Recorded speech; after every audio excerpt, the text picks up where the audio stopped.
Tapi Allah akan menolong seseorang dengan memberi apa yang diinginkan, itu menyesuaikan dengan dengan mu'nah, kapayahan, kacape, usaha. Jadi secara lahiriah, secara syariat, Allah tidak akan memberikan pertolongan begitu saja, tapi harus ada usaha. Sebesar apa usaha hambanya, maka sebesar itu pertolongan yang akan Allah berikan.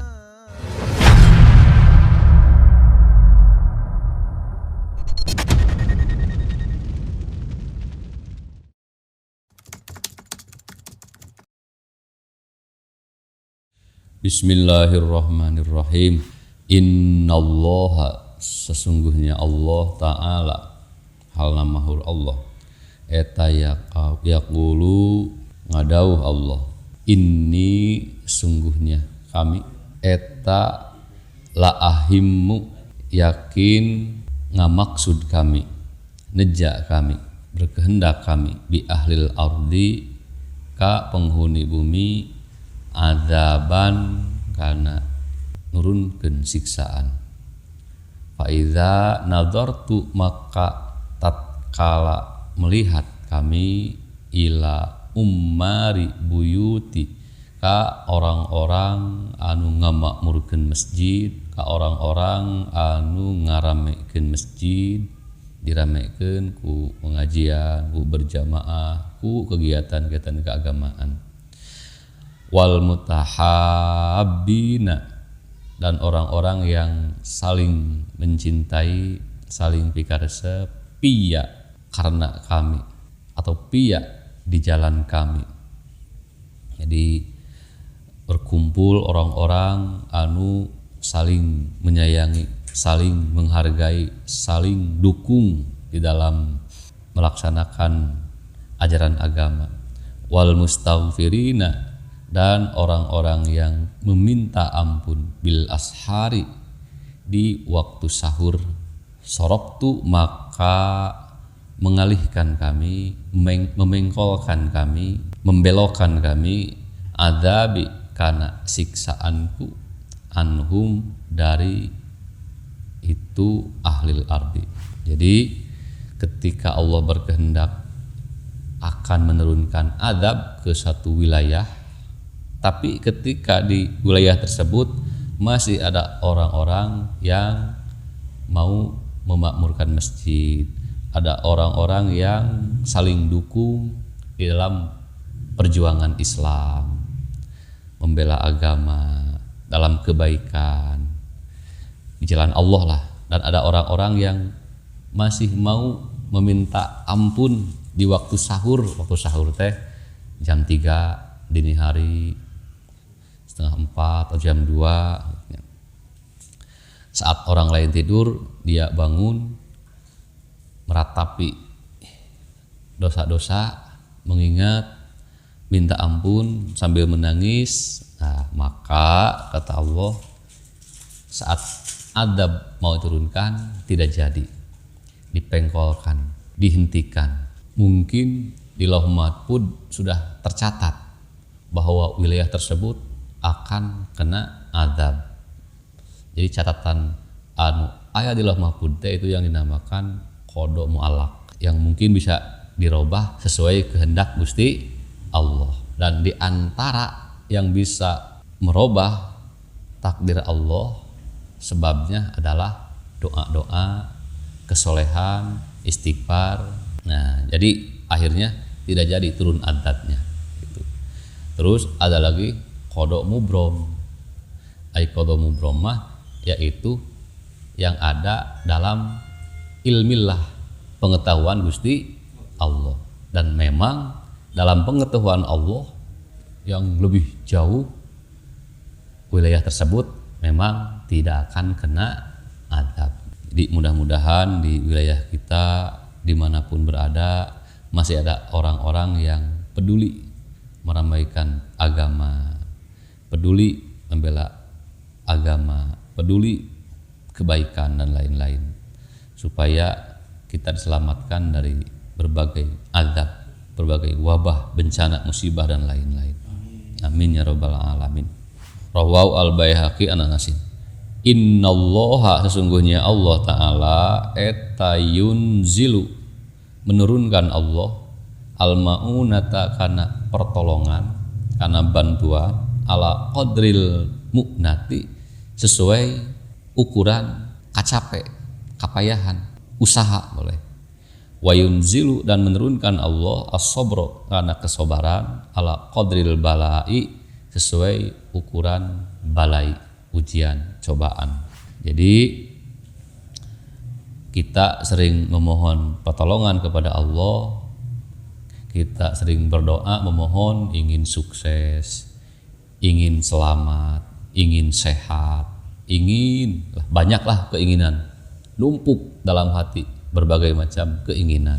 Nah, maka tidak ada lagi yang bisa mengabulkan setiap keinginan kita, hanya Gusti Allah. Tapi Allah akan menolong seseorang dengan memberi apa yang diinginkan, itu menyesuaikan dengan maunah, dengan mukna, apa? Kapayahan, kacape, usaha. Jadi secara lahiriah, secara syariat, Allah tidak akan memberikan pertolongan begitu saja, tapi harus ada usaha. Sebesar apa usaha hambanya, maka sebesar itu pertolongan yang akan Allah berikan. Terus Allah akan menurunkan kesabaran kepada seseorang, itu menyesuaikan dengan ukuran balai, ujian, cobaannya. Artinya pasti balai yang atau musibah yang Allah turunkan itu sesuai dengan kemampuannya. Pasti mampu, pasti kuat, pasti bisa. Mual mungkin, karena kata Allah, la yukallifullahu nafsan illa wus'aha. Terus ada Rabbana wala tuhammilna ma la taqata lana bih, doana oge. Dan memang Allah tidak akan memberi sesuatu beban yang melampaui kemampuan kita. Pasti sesuai dengan kemampuan kita. Jadi maksudnya sesuai kemampuan kita ketika kita bisa meredam hawa nafsu, mengendalikan diri. Sebetulnya pasti mampu. Musibah anu kena ke orang, pasti orang mampu melalui. Cuman ketika ada bencana, musibah, sok aya godaan, sok aya dorongan hawa nafsu. Supaya naon? Setan ngagoda, hawa nafsu ngadorong supaya orang kalah, supaya orang dijongkok, supaya orang tersabar, ngarasula gitu. Sebetulnya pasti kuat. Rawahu Ibnu Adiyin an Abi Hurairah. Innallaha, sungguhnya Allah Ta'ala eta yaghoru, cemburu. Wa innal mu'mina, dan sungguhnya orang mukmin eta yaghoru, cemburu. Wa ghiratullahi, dan ari kecemburuan Allah eta ayatia, yang melakukan sopo al mukminu, orang mukmin, ma kana perkara harrama, yang telah mengharamkan sa Allah Gusti Allah alai kana yema. Jadi kita sebagai orang muslim, orang mukmin harus punya rasa cemburu. Biasanya cemburu ketika sedang apa? Berhubungan dengan apa cemburu? Berhubungan dengan cinta. Nah, karena ada cinta, maka biasanya di situ ada cemburu. Kalau tidak ada cinta, tidak ada sayang, mau cemburu. Biarkan wae. Kumaha dinya? Rek cilaka, rek salamet, rek resepkeun ka urang henteu. Nya, karena tidak ada cinta. Nah, karena ada cinta, maka di situ timbullah cemburu. Nah, orang mukmin pasti bahkan harus memiliki rasa cemburu. Cemburu ka saha? Cemburu ka suamina, cemburu ka istrina, cemburu ka anak-anakna. Nah, kan cinta ka istri, sayang ka anak-anak, ka keluarga, ka saudara-saudara. sesama. Nah, ketika sayang, maka ketika mereka melakukan sesuatu yang tidak baik, harus merasa cemburu, harus merasa hariwang cemburu teh, kekhawatiran orang-orang yang disayangi terjerumus sesuatu yang membahayakan dirinya. Sedangkan yang maha pencinta adalah Gusti Allah. Allah itu maha pencinta, otomatis Allah adalah maha pencemburu. Allah yang paling besar rasa cemburunya, maha pecinta. Jadi sebetulnya Allah teh cinta ka hambana teh, paling menyayangi hambana ka makhlukna. Orang tua ke anak sayangnya, padahal anak tersebut terlahir dari orang tua. Padahal secara logika orang tua berencana enggak bikin anak? Ayo mah kita bikin anak, urang tidur sing hebat. Tidak, justru orang tua kita atau orang tua manapun tidak ada rencana bikin anak, tapi hanya bersenang-senang, hanya bercinta, hanya ML kata anak muda mah. Tapi di saat bercinta, Allah menitipkan sebagian makhluknya, jadilah anak-anak kita.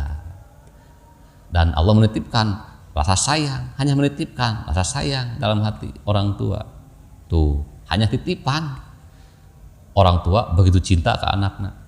Bayangkan, apalagi Allah, sang pemiliknya, ya, sang pencintanya. Jauh Allah lebih sayang daripada orang tuanya. Maka Allah pasti maha cemburu. Bagaimana kecemburuan Allah?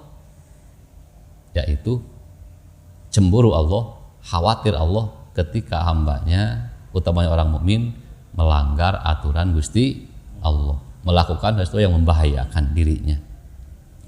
Jadi orang kena husnudon, Allah teh nyaah ka urang teh, ulah sampai ka, nah orang teh hirup teh asa begini-begini teuing, begini-begini teuing, sehingga timbul we, apakah Allah memang marah ke saya?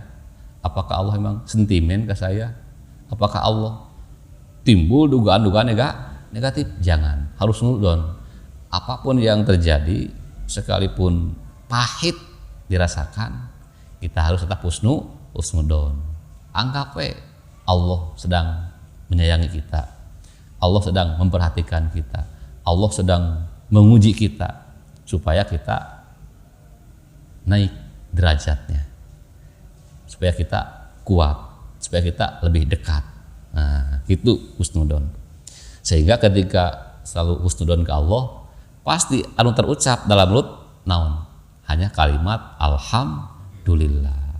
Usahakan apapun yang terjadi, nu kaluar dina mulut adalah alhamdulillah. Alhamdulillah, mau pahit mau manis, alhamdulillah. Itu sebagai wujud husnudon kita ke Allah, bahwa Allah menuju nyaah. Nah, itu insya Allah. Dan orang yang paling hebat, yang paling soleh, yang paling bahagia, yang paling tinggi derajatnya adalah orang yang selalu mengucapkan alhamdulillah di setiap peristiwa apapun. Alhamdulillah, alhamdulillah.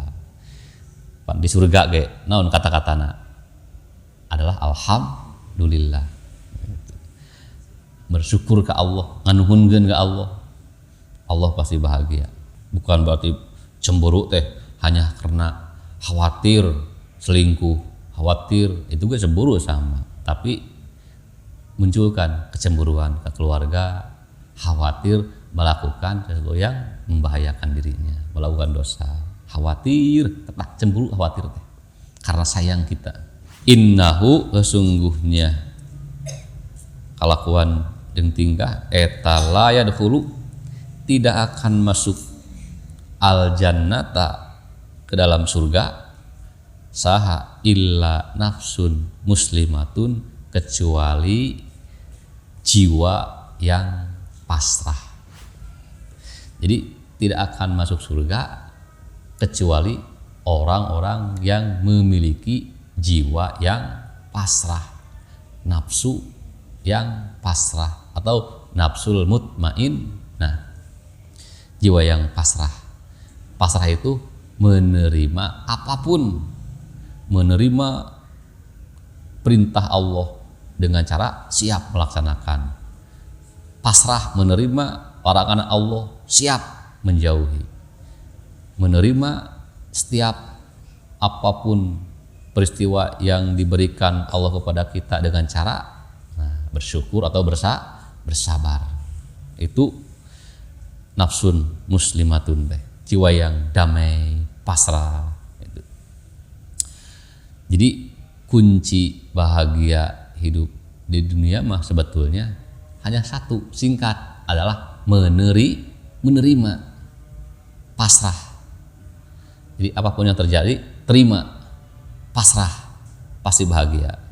Ketika kita berontak, pasti kita akan capek.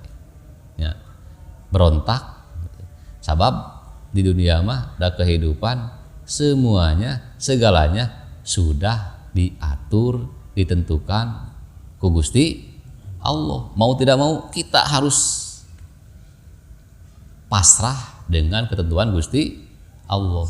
Ketika kita berontak, bisa tidak keluar dari takdir Allah? Tidak bisa. Yang ada hanya capek, hanya keluh kesah, hanya marah-marah, emosi, kecewa yang ada. Tapi dengan nerima, insya Allah. Hayam, tahu hayam? Ayam kan, ketika kita tewak, aduh, tangkapnya. Hayam ketika kita tangkap, coba dipegang hulunya, kepalanya. Seandainya hayam pasrah we, enakeun enggak? Enakeun nya, moal kacekek, moal capek. Karena hayam berontak, sedangkan mau tidak mau hayam mau kita tewak, akhirnya ayam malah capek sendiri. Keak, kacekek. Ya, itulah kita ketika berontak. Setiap peristiwa anu turunkeun ku Allah, berontak, tidak menerima, kita yang ada hanya capek, kecewa, marah-marah, emosi, gelisah gitu. Terimalah gitu.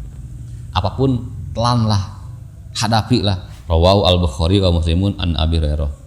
Innallaha, sesungguhnya Allah Ta'ala eta layu ayyidu. Ya ma layu ayyida itu layu ida yidu. Yidu kan ya, mulanu yidu kan. Tak sanes amil nawasib dan malam ibtida. Eta layu ayyidu, yakin memperkuat Allah hadadina karena ia agama Islam dirrajulil fajiri ku laki-laki yang jahat, ku laki-laki anu lacut, ceker, preman. Jadi seringlah terjadi dalam setiap peristiwa anu berhubungan dengan keagamaan. Ketika agama Islam ada yang menghina, ada yang melecehkan, biasanya yang paling terdepan kata-katanya, siap fisiknya siapa? Kadang-kadang orang-orang anu radikal, orang-orang anu lacut, orang-orang masa premannya, preman oge, walaupun sholat mah jarang, sering ngelanggar aturan Allah. Tapi ketika agama dihina, aya sebagian preman anu berani jadi garda terdepan, ya, bahkan dari mabok, mana nu wahina isap kali lah, wahai goblok, sakitu kan ya, sok aya gitu. Ieu hadisna ieu.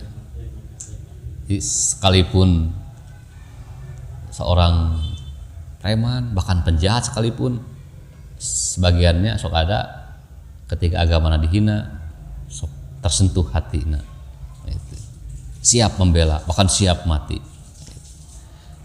dengan bahasa mereka. Maklum ya mereka, maklum, bahkan ku preman mah. Aya preman diangkat panitia muludan. Tugasna ngajemput mubalig, ngajemput ajengan gitu. Telat ajengan teh. Begitu datang ajengan, turun na mobil, cek preman, anjing ajengan euy. Ajengan di anjing-anjing. Ada maklumnya. Kita pada spontan gitu. Justru orang-orang seperti itu ketika kita rangkul energina karena ngabela agama teh bisa mengalahkan orang-orang yang dari dulu bergelut dalam Islam, dalam pengajian. Mereka mah siap mati gitu. Ya, mudah-mudahan jami-jami anu paraong, jami-jami anu radikal, anu jarahat sing dibasaan hidayah ku Allah Subhanahu wa taala. Amin ya rabbal alamin. Jadi pelajarannya bagi kita kepada siapapun, sekalipun ke orang jahat sekalipun, orang seperti apapun, kita jangan cepat-cepat memvonis, apalagi sampai menghina. Nah, kita tidak tahu, ya, siapa tahu suatu saat Allah memberi hidayah, siapa tahu suatu saat mereka justru melebihi kita dalam kebaikannya. Itu rahasia Allah. Bahkan kalau kita memvonis orang lain rendah, hina, secara langsung kita sudah merasakan diri lebih hebat. Ketika sudah merasa lebih hebat, jangankan orang biasa, orang hebat pun, ahli ibadah pun, ketika merasa hebat itu sudah jatuh di hadapan Gusti Allah, hina di hadapan Allah. Jadi selamanya kita tetap harus merasa rendah diri. Siapapun dia, hormati, hargai. Jangan ada sedikit pun menghina, memvonis jelek. Bahkan aya mah doa. Jangan sampai membenci apalagi. Rawahu al-Bukhari wa Muslimun an Abi Hurairah. Wallahu a'lam bissawab.